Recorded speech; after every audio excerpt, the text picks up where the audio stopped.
What if I told you that one simple shoebox gift helped change the life of a boy growing up under the KGB persecution in the Ukraine? Our guest today is Vladimir Prokhnevskiy. Vlad grew up in the Ukraine as the son of an underground pastor during a time when following Jesus came with a real cost. This wasn't comfortable Christianity. His family lived under pressure, surveillance, and persecution from the KGB because of their commitment to Jesus Christ. But one cold winter night, something unexpected arrived in his hometown. An Operation Christmas Child's shoebox. What may have seemed like a simple gift became a powerful reminder that even in the middle of poverty and persecution, God has not forgotten him. Today, Vladimir is a successful business owner in North Carolina, and his story is a powerful testimony of perseverance, faith, sacrifice, and the impact one act of kindness can have on a life. Welcome back to Rescued, Redeemed, Transformed. Please don't forget to like, subscribe, and comment below how Vlad's testimony blesses you, because it helps us get these testimonies out to the hearts that really need them. Vlad, I am so excited to have you. Thank you for being here today. Valerie, thank you so much for your time. Really appreciate this. Yeah, I'm so excited. You are the host of God's Voice Today, and that's how we met. So it's you're usually the one in my seat, but today you are opposite, and you're going to share your very powerful, very awesome testimony. Yeah, it's a little nerve-wracking to be on the other side. It's kind of scary a little bit. I'm not gonna I feel more comfortable to be on your side. Yeah, you'll have a little bit more compassion when someone's like going, "I'm so nervous." So I am so excited that people are that you are gonna share with people your testimony of what it's like to be raised in another country, love Jesus, but be persecuted for it. Can you please tell us about that? Yeah, it's interesting, Valerie. Yesterday I had my oldest brother, Alex, here in the studio. He drove like 3 hours to get here, and we started God's Voice Today Russian speaking channel for the Russian speaking people. And we were just talking about the upbringing. And out of all of us, I come from a family of 9 children, huge family. And out of all of us, he probably was the one that probably experienced the most persecution, because I was like team B. I was one of the last ones, last 3. And he was the oldest. There were times when KGB agents would come into his class and they tried to talk him into walking away from his parents. And so he experienced a lot more of that. But let me tell you, growing up in a family of 9 kids in Kiev, Ukraine, it was rough. My father, because he was an underground minister, he endured a lot of persecution. And because of that, we were hindered from advancing in our society. Everything was owned by the state. So a lot of times people don't realize how much, when you go against the current, against the government, where everything was owned by the government, there was no private sector. You couldn't just start your own business. The government owned everything. And if you go against the current, there are consequences. And so for my father, it hit him where it hurts the most, his wallet. And so family of 9 kids, we grew up very poor, didn't have much. And it got to the point to where we barely had enough money to buy shoes for everybody. So we had to take turns to go outside to play. We shared toothbrushes, and it was rough. That was kind of like the upbringing in the 90s. And we didn't have a washer and a dryer. So mom washed all the clothes for us by hand, and her hands would crack and bleed. And she would stay up all night. She would make socks and underwear for us out of just material that was donated to us by random people at church. So mom was very creative. Now thinking about it, my goodness, mom, she did so much. My parents, just amazing, godly people. They're still alive today.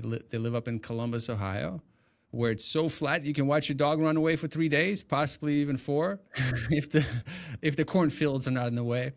But that's kind of like in a nutshell my upbringing in the 90s. When I was born in 1987, just a few years before it all went down, the perestroika, the fall of the Soviet Union.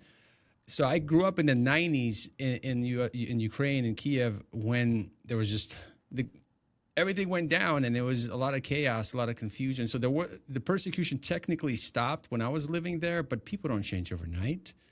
And so, in fact, for us, it got worse because we didn't have much money to work with at all. And no government, no structure, not much of one. And so let me tell you, I'm so thankful that I live where I live now. God protected us. He got us here, and I'm so thankful. Now, was your dad both a pastor and something else in the Ukraine, or was he just a pastor? Well, my dad never received a payment for what he did. So he always had a full-time job. He would like in the evenings at night, he would work in warehouses, and then he would pastor on the weekends and throughout the week. And so he would go to different villages. They would meet in the woods. Sometimes they meet in different apartments. They would change places, locations, because the government was always tracking them to try to capture them and write them up. Write them up. And there were consequences for that. Every time you're captured and written up, it affects your pay. But also, at one point, my father was threatened to be sent off to work on the reactor at Chernobyl, which would have been a death sentence. So yeah, that's what he had to do. But it's interesting, Valerie. The one thing that my father understood, it was that the safest place to be is on assignment. If God wants you to be in that environment, you're protected. So my father didn't fear any of that. He, in fact, when they were captured and arrested, they had to go one by one to take him into these rooms and interrogation rooms, right? And they were never in fear. They knew that in that moment, the Lord will put the right things to say in their hearts and their minds. And every time they followed the lead of the Holy Spirit of the Lord, they were protected. But the few times they disobeyed, it didn't work out well. So your dad was arrested. Now, did something happen after he was arrested, or was he released? I'm just kind of wondering. It was mainly written up records. They affect you to take away because everything is owned by the state. It affects your salary, your bonuses. They hurt you from different directions because technically the government boasted back then saying that we're a free government.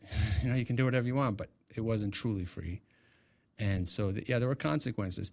And a lot of times there were churches that were registered with the state, but to register a church with the state meant you can't have children in church under the age, I think, of like 16. You had to submit your preaching ahead of time. There was a committee. You have to have like a KGB agent on your committee. So they're like, yeah, you can register. You can be a free church. You can be a church here, but you're a surveillance church. You're a filtered church. And so my dad just didn't think that was a good idea. And so the alternative was to go underground. Wow. To me, this is so fascinating because I live here in America. I can profess Jesus. I won't get arrested. I'm most likely not going to get beat or hurt because I know I have a friend who her father was almost beaten to death. They escaped Romania into Hungary during the Cold War. And, we don't face that in America. But there are other countries that are facing that. I cannot remember which country it is in Africa, but 70 people just had their heads cut off for professing Jesus Christ. And I just wonder, but the heart of man, your dad must have a very special heart and must love the Lord God to go, I am willing to sacrifice everything for Christ, which we don't know of these things in America. Yeah, well, my father was an alcoholic until the age of 29, and the Lord radically set him free. And when that happened, things changed. All of a sudden, he was just like, well, I'm free. I want others to be free. And once you experience something that supernatural, that transformational, once you're truly changed, once you get touched by God, you can't help but share that with people, right? When you hear a good news, right, you want to share with people. And so that was just my father. Once he truly, because he was a seeker up until that point, and once he encountered the truth, he wanted everyone else to be free and know the truth that will set him free and keep him free. And so that's what drove him forward, and he never stopped. My father is here in the United States. He's writing books. In fact, for everybody watching and listening, you can go to godsvoicetoday.com/books, and you can get 2 of his books for absolutely free. On that page, he wrote a book about his life in more greater detail about persecution. Over the years, my father shared all these different stories, and now looking back, it all feels like a dream. I remember Valerie, how we moved to the United States, I was just talking to my brother because I wanted to get more details because I was 13 years old, 12, 13, somewhere in there when we moved to the United States. But we moved to the United States in the middle of the night. We lived on the 5th floor of a 10-story apartment building in Kiev, in Darnica, and not the best neighborhood, by the way. And we had mafia threats, like local gang threats. They found out we were moving, and they wanted to kidnap one of us for ransom. And so, as you can imagine, we were all on edge, tense. The closer it got to the move-out date, it got more tense, and we all had to watch our backs. We had to, most of the time we didn't even leave the house. We just had to be at home all the time. And then we moved at 3 o'clock in the morning. We chartered the bus, and one by one, we had bodyguards and another car in front of us that my brothers asked their friends to kind of like play as bodyguards. And one by one, they took us down this dark staircase at like, I want to say it was like 3 in the morning, somewhere in there, super late. And I remember it was like in a movie, just going down one by one in that bus, and then all being in the bus, and then driving through the streets of Kiev at night, looking out of the window and seeing the playground, the soccer field, my school, my whole life just ripped. And I knew that this would be the last time I'll ever see it. And you know what? I've never been back. It was the last time I've ever seen my neighborhood, that whole life. And a part of me, I still have dreams to this day where I'm walking the streets of Kiev, but it's a chapter that was that never really had closure. And one day I hope, when the war stops, I hope to go back and truly walk the streets one last time and kind of put an edge. But now it almost feels like a dream. Looking back, all of that feels like it wasn't even real. Wow. Now, when you do plan on going back, is it still basically under the KGB? Is it still under that communist? I mean, I know that there's a war there. No, so in 1991, Ukraine became its own country. So up until that point, it was like a state of USSR. Like United States, we have all these different states. And imagine, like I'm in North Carolina, imagine one day North Carolina just becoming a country. That's kind of what Ukraine was, a state of USSR. But in 1991, they declared independence, and it became Ukraine. And so I'm older than my country, which is crazy to say that. I'm actually older. I was born in 1987. My country became a country in 1991. So technically, it's a free country. It's under its own rule. But it's in the middle of war with a much bigger country. And and I would not go back, especially the age that I'm at. And they can just right away, they'll send me to the front lines. But it is interesting how God protected us, because, Valerie, I was just talking to my brother yesterday. 9 kids, 7 males and 2 females, All 9 kids would probably, you wouldn't be speaking to me today if I was still back home. Would be one of the first ones. Large families usually, because they have so many kids, especially boys, they were the first ones to go. And I just feel so blessed that I am not in the war right now. You mean you would be the first to go to war? Absolutely. Oh yeah. Currently, my cousin, who we still stay in touch, because now it's gotten to the point to where people are just taken from the streets and sent to the war, and that happened to him, and he fled. He was just waiting on a bus. A van pulled him in the van, and took him to the military training facility without any questions. He somehow was able to run away, climb the tree, all bloodied up, and was beat up too.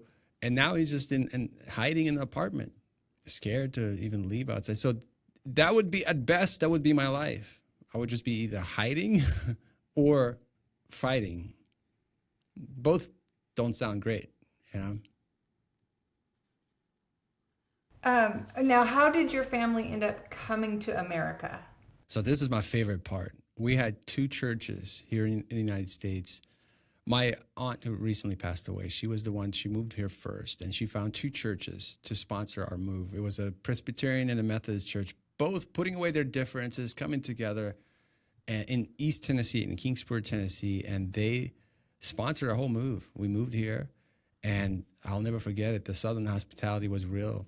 People showed up every day with clothes, with food. Some even took us on their vacations. Like they would take one of us, and we got to rub shoulders with some amazing human beings, and they taught us English. They mentored us. They got us on our feet, and yeah, I am so grateful to those people. They truly showed us, demonstrated the unconditional love of Jesus to us. I mean, it's every time I think about it, it's like, if it weren't for those people, again, I wouldn't be alive today. And so every day we got to experience unconditional love. I remember the first time my mom and dad, especially my mom, when she got to see that she had her own washer and dryer. Press a button, it's done, dishwasher, microwaves, just things like that. I never thought that I would own a computer in my life. We were that poor. And I remember the first time someone dropped a computer at our house, and it had this Adobe Premiere program where you can actually edit videos. And that's where me and my twin brother, we just dove right in, and we learned everything. We learned how to edit before we learned how to speak English. We spoke with video, making videos was our a second language, so to speak. And that put me on a trajectory to kind of do what I do today. Because of that computer, I learned a lot about video, and my twin brother is also a motion designer, and my youngest brother is an art director. So we all kind of started in the video, and little did I know that all of that was intentional. God He puts all these different things in our path because He knows where you're heading, and that's kind of like the early days of my media days, so to speak. Wow, that's amazing. So can we go back and talk about Operation Christmas Child? And before we do that, I'll put a link to how to even support Operation Christmas Child. But my daughters and I, as they were growing up for like 2 decades at least, I haven't done it since I've lived in Texas, but we would get a couple boxes every year. We probably chose girls because, we were girls. And but I've never met someone that actually received a box, and they go all over the world. And one night you received Operation Christmas Child box. What was that like? It was really cool. So if you go to Eastern Europe, you'll notice one thing. There's not a lot of color, at least not back then. Everything was kind of gray, especially in the wintertime. But I remember when we walked into that room, that distribution room where they had it, what's interesting is that room where I received my shoebox back in the day, it was like a Soviet office or something like that. So it's just interesting how God works, that something that was used for evil was used for good later. And so we walked into that room, and it was like we shifted energy. It's like we went from this cold, dark, gray Ukrainian winter to a colorful room of joy. And there was so much happy music, beautiful, perfect American smiles. I don't think Americans realize how much we smile. Americans smile. They show emotion so much more, and it's contagious. Just seeing somebody with a smile and acknowledging you, look into you directly in the eyes. On the streets of Kiev, Ukraine, where you'd walk, you don't make eye contact with anybody. People don't show emotions that much until they know you. And for me, that's the one thing it truly touched me, just having that eye contact. There were a couple Americans in the room at that time. And they presented the gospel to us in so many clear, different, unique ways. It was so cool. Those flannel boards, I've never seen them before. And this blank canvas, then there's stuff starts showing up. And they showed little cartoons, movies, animations. There was music. It was like a big birthday celebration for everyone. I mean, it was so much. They gave us juices and snacks. It was really cool.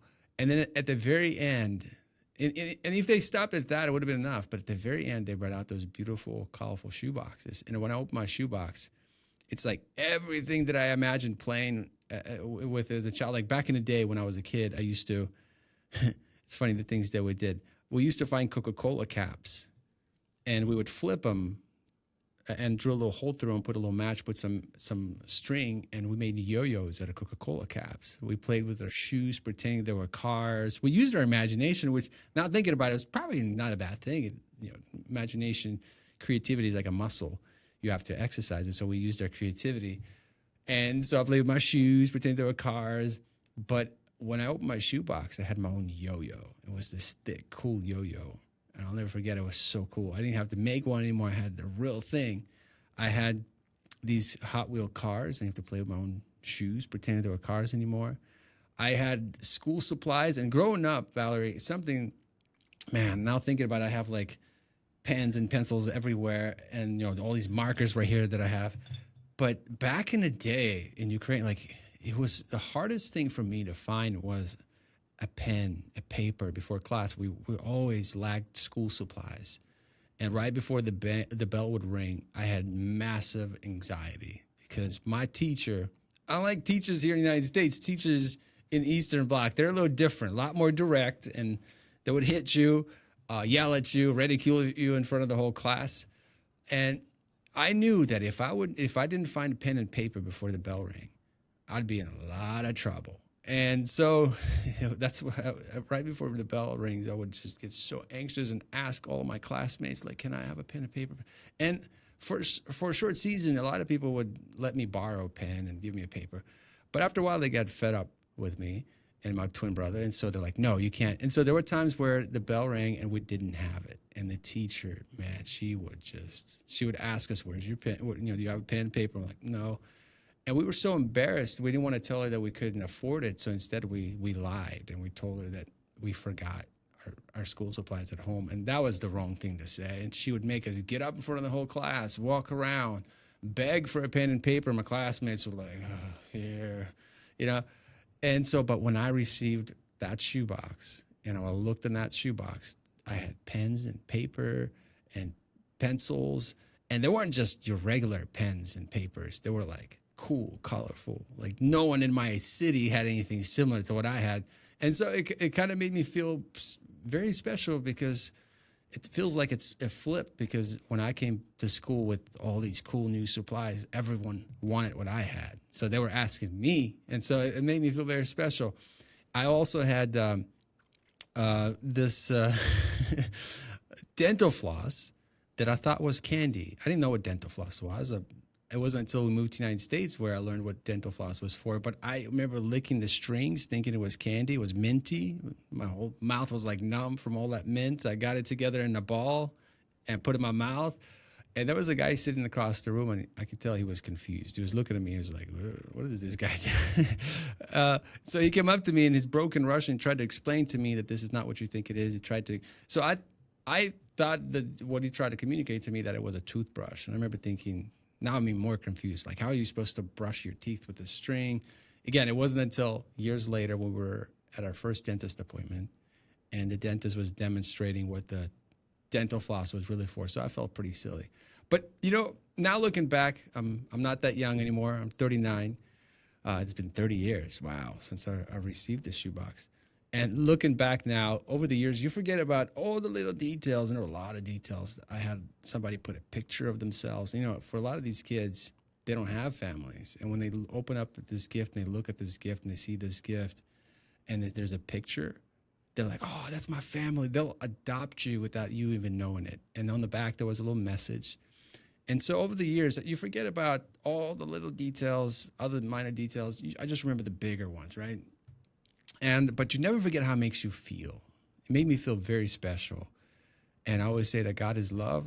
When you show love to people, you show God to people. When people experience love, they experience God. And once you experience that God's unconditional love, you won't walk away unchanged. And I feel like in many ways, it did place a seed in me in such a young age.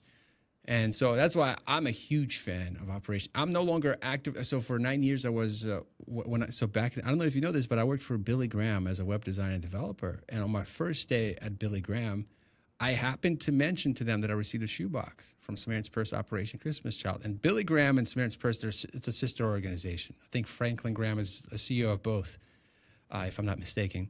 And once they found out that I received a shoebox, they're like, would you mind telling your story? And so they booked all these. They trained me. They booked all these speaking engagements for me. It started small. I was like a regional guy. And then eventually 9 years later, I served with them for 9 years as a spokesperson. And I've been to like 20-something states, maybe somewhere around there, hundreds of speaking engagements. But what's so interesting, Valerie, is that 10 years ago, I had, I think it was 11 now, 11 years ago, I had a face-to-face encounter with Jesus in a dream where he told me about the podcast and everything else. And he told me he'll help me. And I didn't realize what helping me means. I thought I'll wake up in the morning and he'll connect me with somebody and I'll have a podcast. But for those 9 years serving with Operation Christmas Child, he put me in all these different environments where I had to speak, stages, speaking. So, for example, I would go to Colorado for a week, and it would be like a speaking tour, and be like 6 engagements every single day. And it starts with like speaking at elementary school, then a radio station interview, then a TV station interview, then a newspaper interview, then high school, then this. And now looking back, zooming out, when Jesus told me he'll help me, I didn't realize that he would put all these, he kind of created a curriculum for me. He created a curriculum where I get to practice to speak and communicate and interview and all this. So now looking back, everything that happens in our lives happens for a reason. And sometimes when you're in a moment, when you're in a season, you think it's hard and you don't understand why I'm here, what's going on.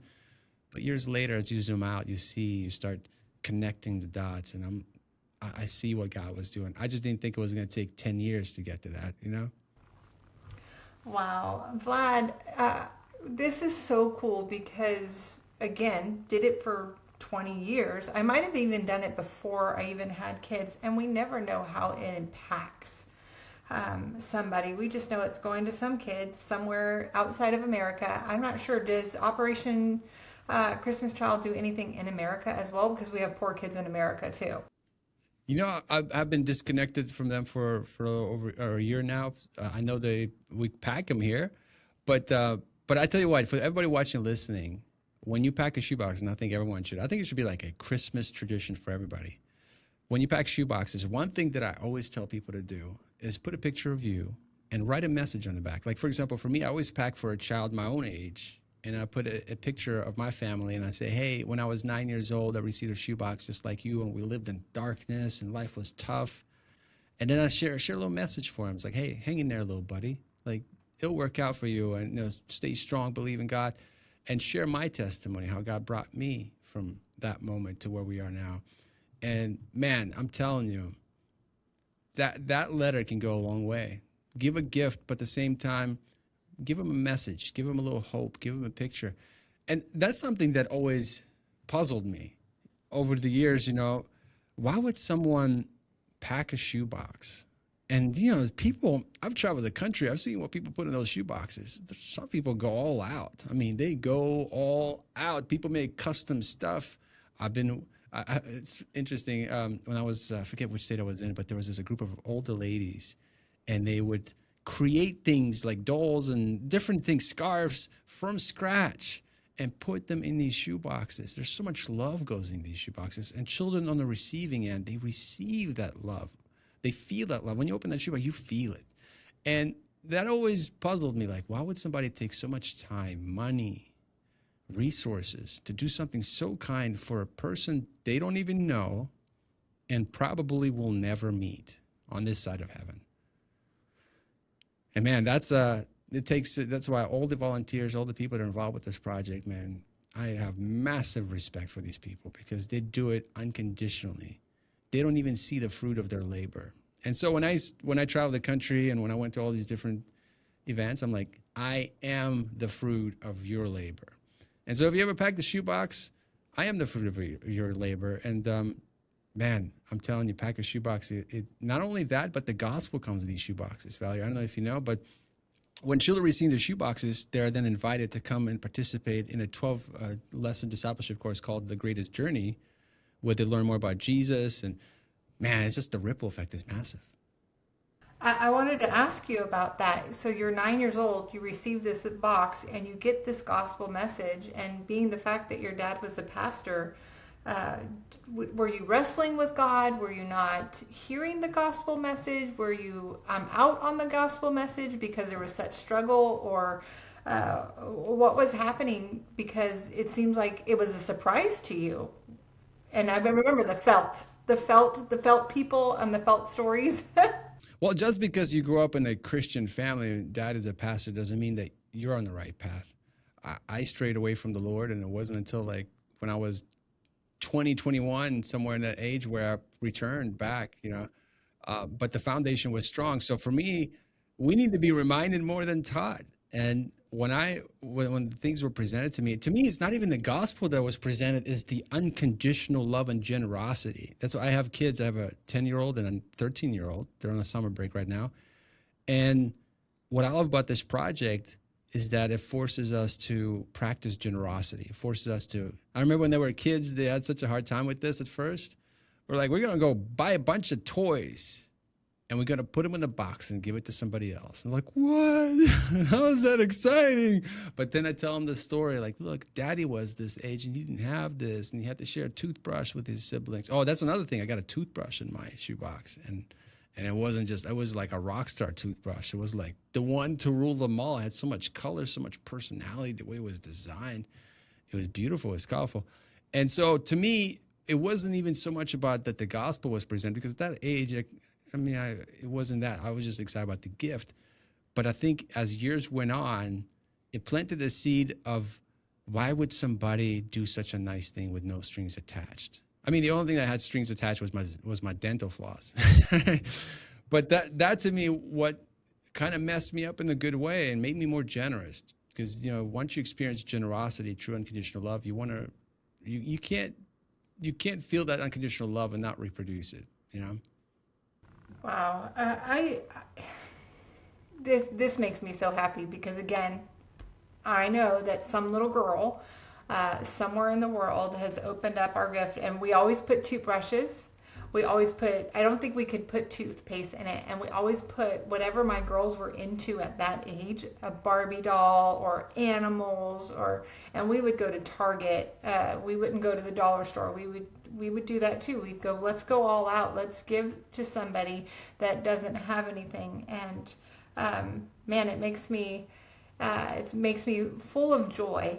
Well, let me tell you a story about this real quick. My sister, she received a Barbie doll. And I remember when in our neighborhood, there was only one girl who had a Barbie. And back in the 90s, they were like, that's a hot item. Everybody wanted a Barbie doll.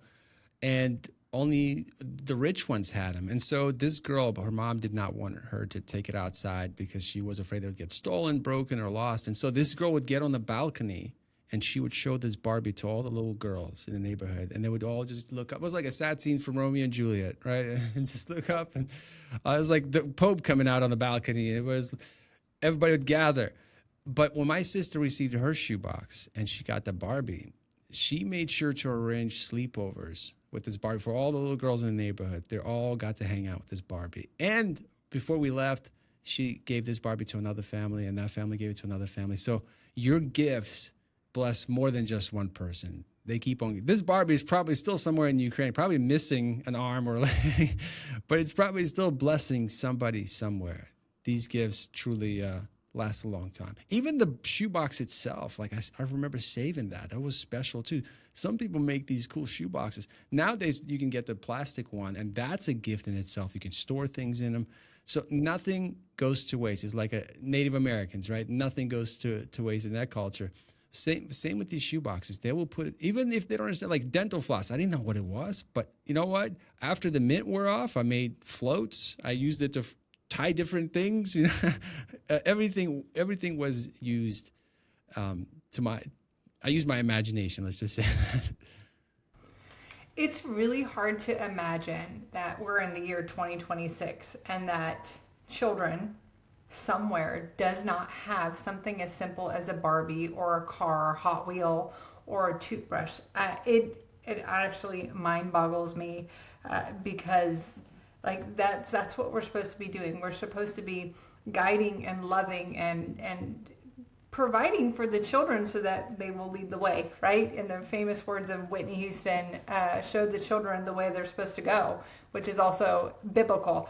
But she just sang the song so beautifully because our children are our future. I think that is so cool. And of course, I have a feeling that because of just how this has impacted you, it's why you do what you do today, which is sharing people's testimonies from both here in America, and now you just opened up a God's Voice Today for Russia, correct? Or in the Russian language, which is really, really cool.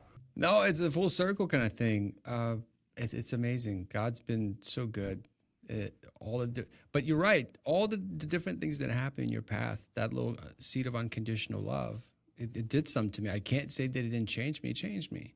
And especially when we moved to the United States, the people that showed us love and generosity, I can never say that no one ever showed me love. And that's what's so beautiful about those shoe boxes too. When they receive those shoe boxes, there's usually, oh man, I get chills just thinking about this. At these distribution centers, places, when children receive their shoe boxes, there's always a mother somewhere in the corner just weeping because someone showed their child love. Think about this. The best way to get to a parent is through their child. You want to love, you want to show love to me, show love to my children, and you'll be my best friend. And that's what these shoe boxes do. They show love. Not only the children get it, but the parents receive from watching their kids being so joyful. And then they go back to their communities and they share that with their kids. Look what somebody did for us today. And they share the gospel. They have these little booklets and things. I'm telling you, this Samaritan Spurs Operation Christmas Child project is like a project from heaven. There's no way a human being can just come up with something like that. It had to be divine. The way it works, the way it connects, and the churches, in these corrupt countries, people will, they'll corrupt everything, but they'll take these shoe boxes. People, they won't let missionaries come in, but if you take a shoebox and give it, they'll let those humanitarian work, but what they don't realize that with these shoe boxes, the gospel comes. So like the way I look at their shoe boxes is like the box full of light that goes into the most darkest places of this earth. And what happens when light enters? I mean, it exposes darkness. So I can go on talking about this project, but it did change me. And you're right. That was something that years later shaped into what I do today. And again, I'm not perfect. I'm learning, I'm growing. But I owe all those people that invested into me, poured so much love in those early ages, all early days, from the shoebox to the volunteers to the people that popped into our house and just blessed us with stuff, to my parents. My parents, just amazing, godly people. I mean, mom and dad. So that's the least I can do, is to capture these testimonies. So I'll bless somebody, because I think testimonies are powerful. People hear stories. They're transformational. They change lives. Changed my life. I love it. Yeah, I was going to say, you are a life that was changed through all of this. And now what you're doing is you're doing the Great Commission. Not everybody is meant to be a missionary and go to Africa. I'm certainly not meant to be a missionary and go to Africa. But just so you know that when God calls us and he says, go into all the world and preach the good news, which is the love of Jesus Christ and that compassion, it first starts in your home. Then, right, your children, your wife, your husband, whoever it is, you open your door, then you have your neighborhood, then you have your community, you have your city, your county, your state, and it just keeps going. And I love that. I have a question about the Operation Christmas Child boxes. So we pack them. How do they actually distribute them? So you're saying that there's a group of people that will go out with the boxes and they're able to actually present the gospel. Is that everywhere? They're very strategic. So back in the day, it wasn't always this way, but now they've gotten so good. One box will not go to the same place twice. So they have logistics like you wouldn't believe. Planes, boats. I mean, they get them by camels. They get them by any way, elephants, any way that they can. They'll go to these remote places. They have teams on the ground that figure out, they build partnerships with churches in different areas. And they're so strategic that they will not go to the same place. So the whole idea is to get one child, one shoebox at a time. So they're trying to go to different people. And so there's a national collection week. So you can technically pack a shoebox anytime you want to. You can pack it online at SamaritanSpurs.org/OCC. You can build one. It's kind of like building the pizza online. You can drag things. It's very animated.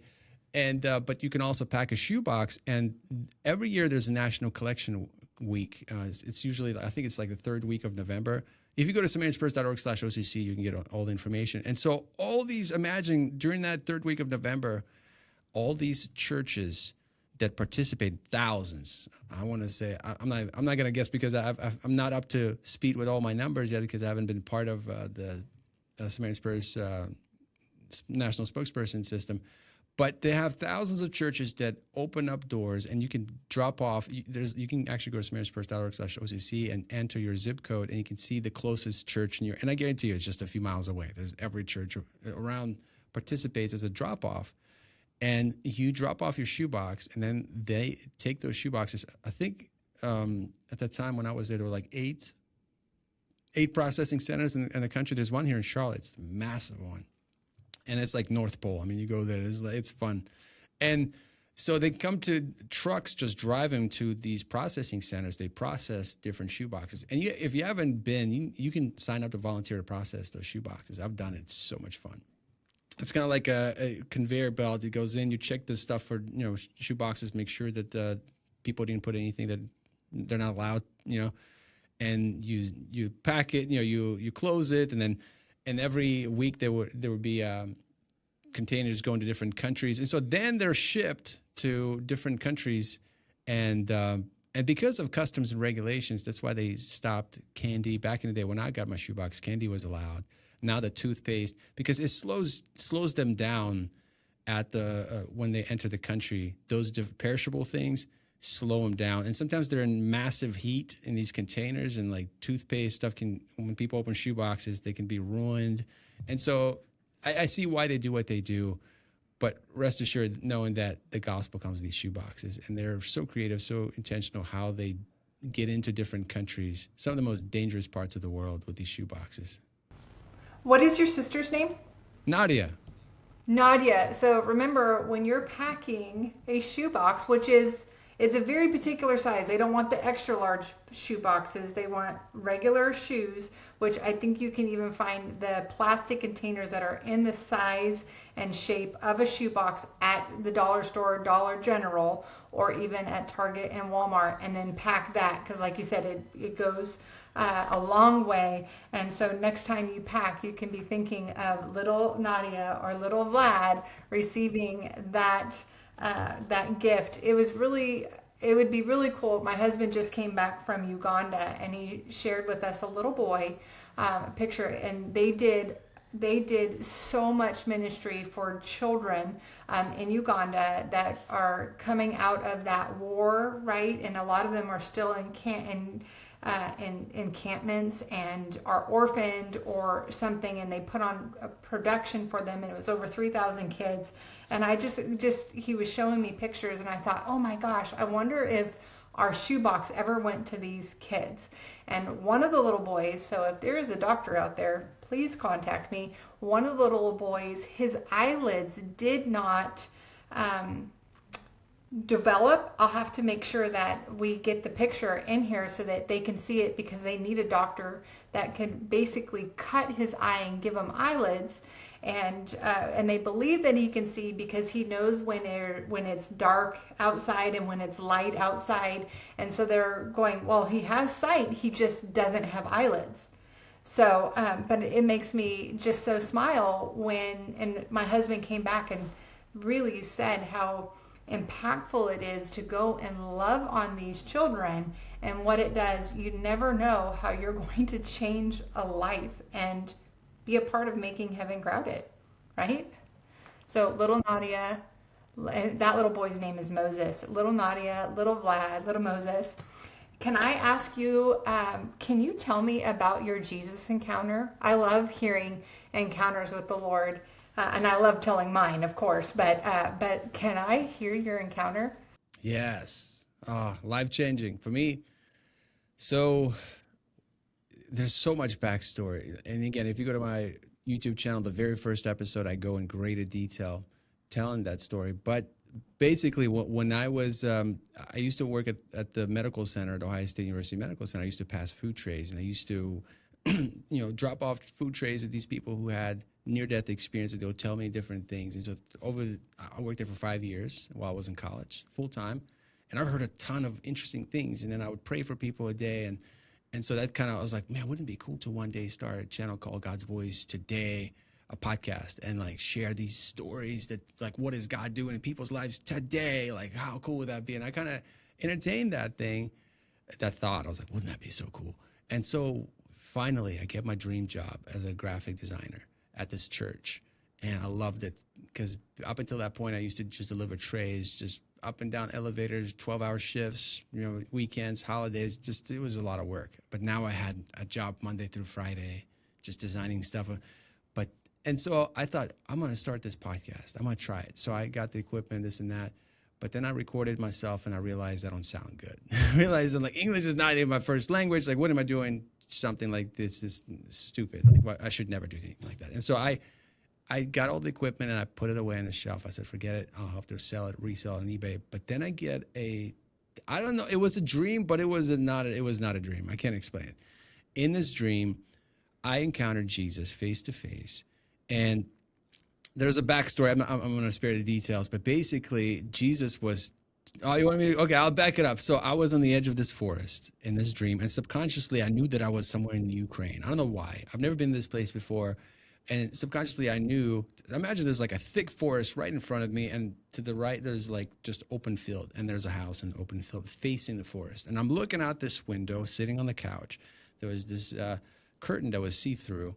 And somehow I knew that my family was coming this way, that half of the family, I come from family 9, that were in this house, and half of the family coming with Jesus towards the house. And I was just expecting the King of Kings to come to the house. And so finally I see shadows approach. They come up to the door. My oldest brother, who was just here yesterday, opens the door, and he's just like, Jesus is not coming in. And then I'm like, no way. So I run out. I look out, and there's a man in a white robe walking parallel to the forest, and he's about to take a hard left and go deep in the forest. And I saw the vanishing point where he was about to take a left. And so I'm running, and I'm screaming his name. And finally I get to, he was not seen anymore because he walked right in the forest. But I remember the place where he went in. And so I run to that spot, and he's standing there in the forest looking at me. And I'm kind of like outside of the forest, he's in the forest. And I'm like, are you Jesus? And he goes, yes, I'm Jesus. And Valerie, we spoke telepathically, like not telepathic, like thought to thought, spirit to spirit. I don't know. His mouth didn't move. It was it's hard to explain. Different communication than here. But it was so real. I could, even when I was in that environment, I was in the dream within the dream, because I remember I was in the one dream, and all of a sudden this like tunnel opened up or something, and I was just went through it. And when I got to the other side, I remember just like moving my hands like, whoa, this is different, like colors and everything. And so that's the environment I was in. And so when I was seeing Jesus, I see this man in a white robe, tightly fitted, not what I've always seen pictures of Jesus like this loose robe. And he was, I don't want to say ripped, but he was fit. He was fit. He had big arms, big chest, looked like a warrior. I used to think Jesus was like, kind of like a hippie, a tree hugger. People painted out like the lamb. Just Vladimir, just soft-spoken. This was not the Jesus that I saw. This Jesus was like an athlete, lean, like a soldier. I don't even know how to describe. He had this thick robe on, and one time I got stuck in the elevator with a group of Amish people. I've always was fascinated with the Amish culture, and I was in the elevator with a group of Amish people, and they were going up to see somebody on the floor, and when I was around them, their clothes, you can tell they were made by hand, and they didn't use fabrics or different things to wash. It had a different scent to it. It just smelled different. And I never forgot it. It just had like an older material smell. Well, that's how Jesus' robe smelled. It had that similar kind of scent. And I looked at him, and I could tell that it was a man from a different time period. Like his skin was a little aged, but I could tell he was younger than what he looked. It was hard to describe, but and his teeth weren't perfect, like American perfect, beautiful smiles. It was just, I can tell this man from a different time period, just not American. And so I said, are you Jesus? He said, yes, I'm Jesus. And then I said, well, if you're Jesus, you should know me. You should know who I am. Like, what's my full name? So I tried to test him. Like, do you know my full name? And he goes, Vladimir Viktorovich Prokhnevskiy, which is like in Russian, Vladimir Viktorovich Prokhnevskiy. So Vladimir, son of Viktor Prokhnevskiy. That's what it means. And when he said it, the same accent, the same just like my father would or somebody in my culture. And I just dropped to my knees, and I was just crying, like just uncontrolled. They couldn't even control us because the reality sunk in of who I'm speaking to. It was just out of this world. And so then he got serious, and he said two things. He said, first, he said, Vladimir, I don't have much time, but I have a message for you. He said, you and your wife, there's a great calling over your life. But you're supposed to he's like, but you're supposed to work closely together in order for it to come to pass. And back then, I was like, I've been married for 16 years now. So it was like 5 years into a marriage. We're still like, trying to figure it all out. We're like cats and dogs. And so I thought it was interesting that he was so concerned about my relationship with my wife, that he said, there's a great calling. You guys work together in order for it to come to pass. And he said, and by the way, like as if like it's not as important, this is more important.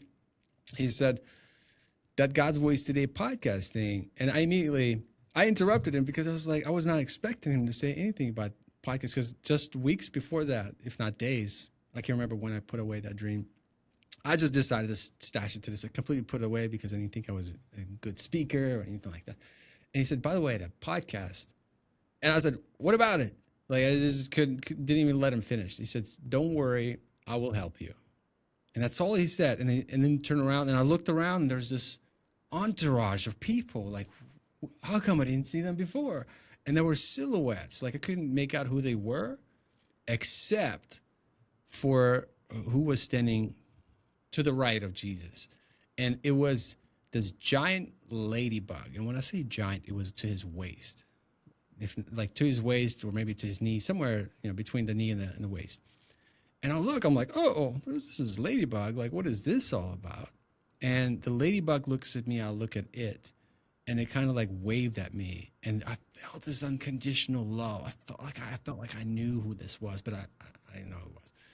And so anyway, long story short, he's like, we got to go. Come on, what's taking so long? They were trying to open some kind of door, his people, and they were taking a time to open it. And he was stern. And I just remember like, ooh, this is somebody you do not want to upset. Like, I knew when he was speaking to me, he was very fatherly, very kind, but I also knew this is somebody who you do not want to upset, yeah? And so I wake up from this dream, I pick up my phone, I call, first person I think I called was my father.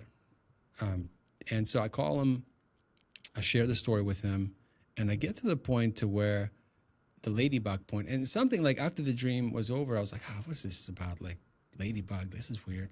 But then I get to the ladybug and tell my father, like, Dad, there was this giant ladybug too.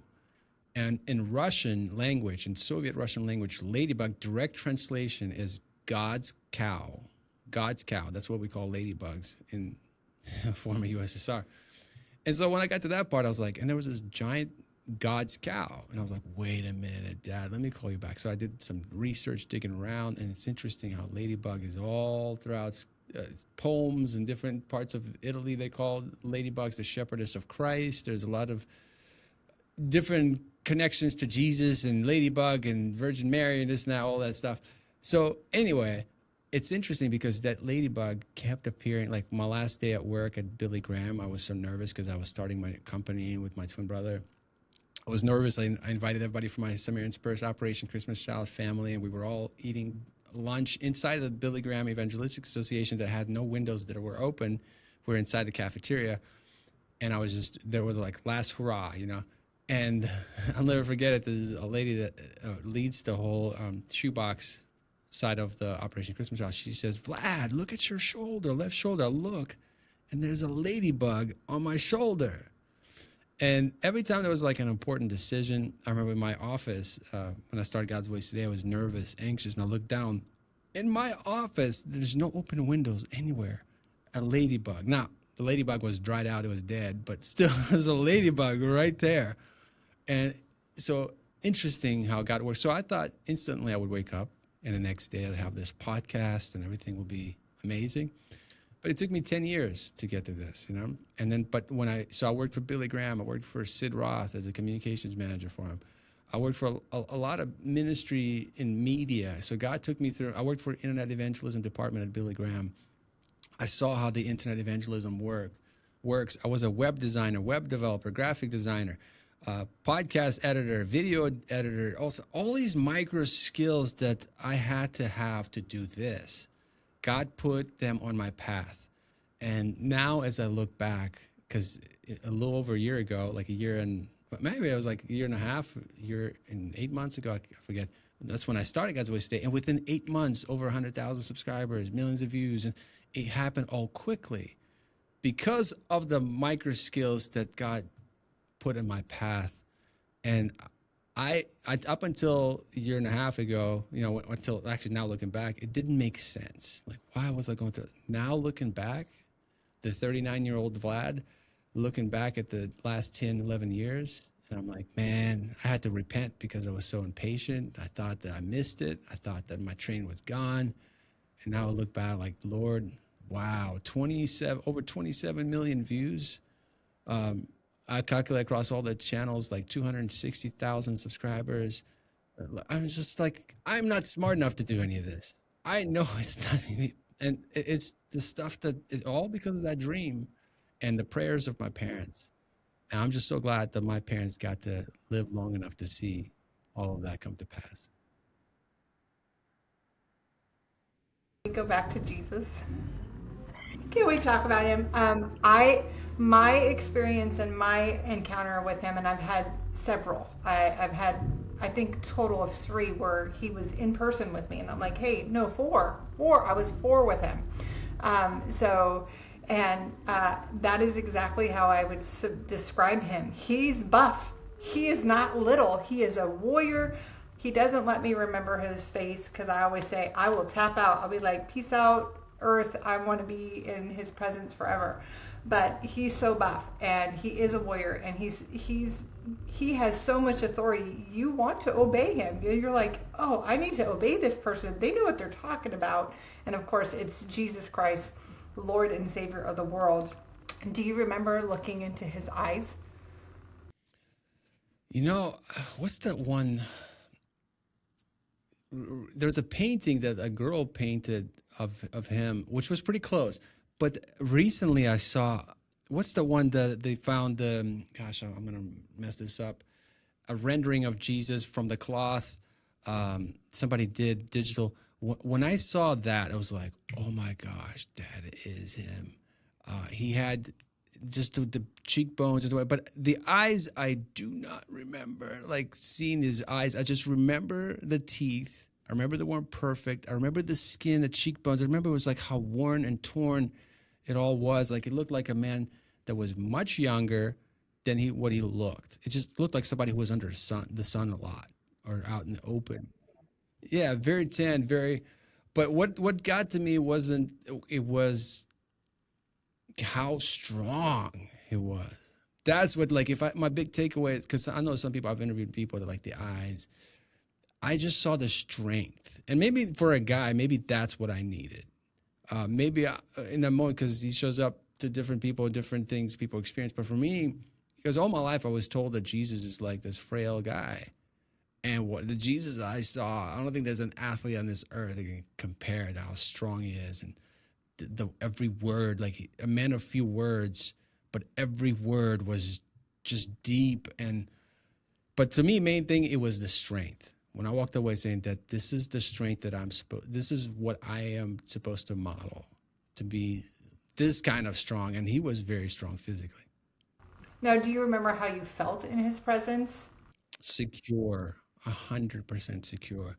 Like, running my own business and being on this earth and constantly going from one unstable situation to another unstable situation. I don't think I've ever felt like security. I've always had butterflies in my stomach. Moving to another country, starting from scratch, it's always painful, right? But when I was in his presence, it's just no, when you're in your father's house, you're taken care of. That's what it felt like. It's like, this is somebody who just, like, I can actually breathe. Like, can I just sit here and just feel safe, protected, loved, all of that. Security and strength, like that's what, but you know what? What I took away from that is that that's what I'm supposed to be for my family. When my kids come home, they should feel that, man, as long as I get to dad's home, I'll be taken care of. I'll be fed, I'll be protected. And that's kind of how I describe being in his presence. Somebody who just like, he mapped out my whole life to the minor detail. This is somebody's like, just every time I get scared running all of this, it gets scary. I just remember he says, don't worry, I'll help you. So I'm just like, he said he'll help me. What am I worried about? He told me he'll help me. But hey, if he didn't tell you directly, look in the Bible. Find a verse, adopt it, speak it. that speaks to your situation. Claim it, Yeah, that's beautiful. I remember Eyes of Fire. I had that same secure feeling with the Lord, but I don't remember his face. What a beautiful, beautiful testimony. I love this. I think that a Jesus encounter is important, and all of it is a story that people need to hear all the time. And we're never too far gone from, and we've never done anything where we can't receive the love of God. He loves people. And I love that you described him as being strong and basically authoritative, and there was such authority with him. The Bible says that his voice, right, the voice of God is like the sound of many waters. And again, you're like, whoa, you're in his presence. I want to obey. Okay, I'm going to do this. And he will be your help. He will help you. Who knew where that we'd be anywhere where we are today? It's only because of God.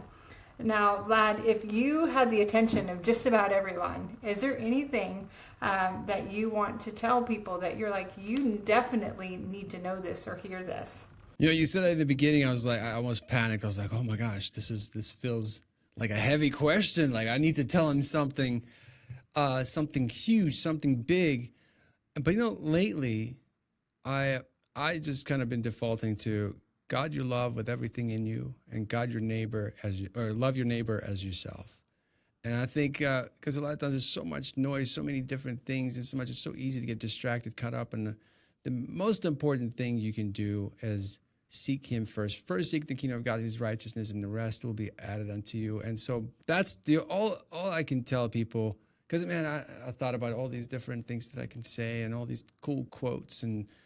But, man, once you get to know the truth, it'll set you free. It'll keep you free.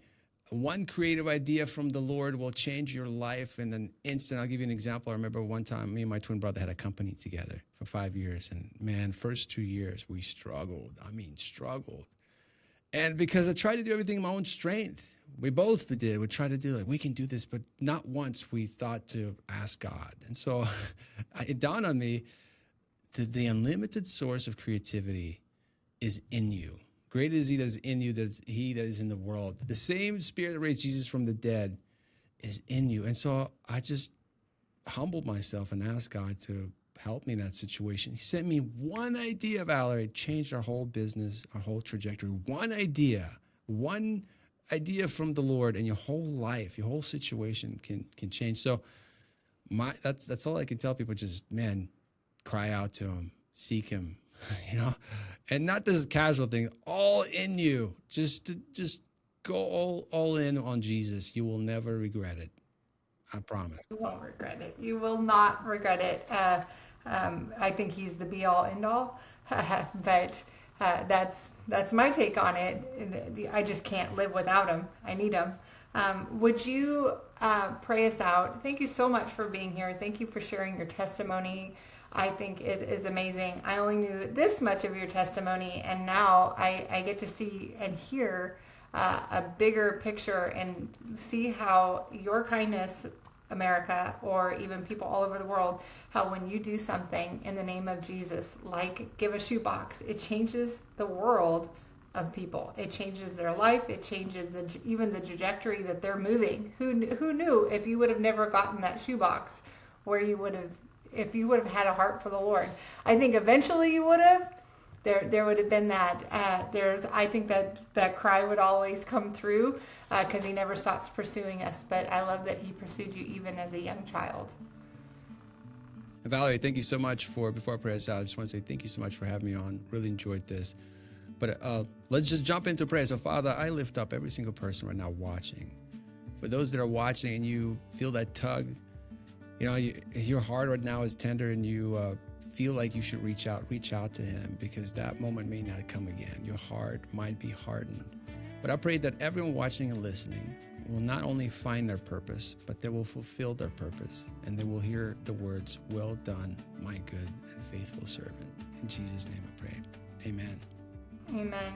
Well, Vladimir, thank you so much for being here. And y'all on the other end, don't forget to like, subscribe, and drop a comment on how Vladimir's testimony blessed the socks off of you, because I know that this is going to bless people so very much. And y'all have a great day.